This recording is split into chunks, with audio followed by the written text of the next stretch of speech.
case briefs, and so much more. LSData's got what you're looking for.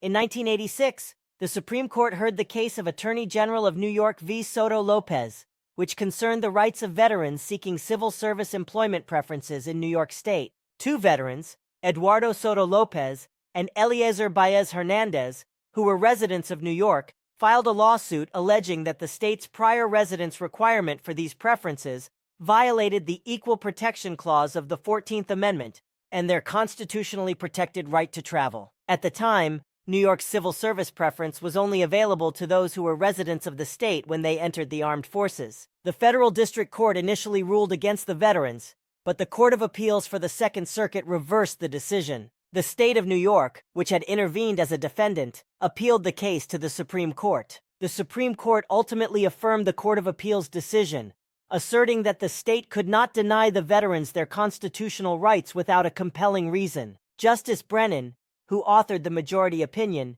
found that New York's interest in encouraging enlistment was not sufficient to justify the discrimination against inductees and enlistees who were not residents at the time they joined the military. As a result, the court held that New York must offer resident veterans civil service employment preferences without regard to their residence when entering the armed forces. The state must also consider less drastic means to achieve its interests if other reasonable alternatives exist. The ruling emphasized the importance of protecting the constitutional rights of individuals, even in the face of state interests. Case briefs, and so much more.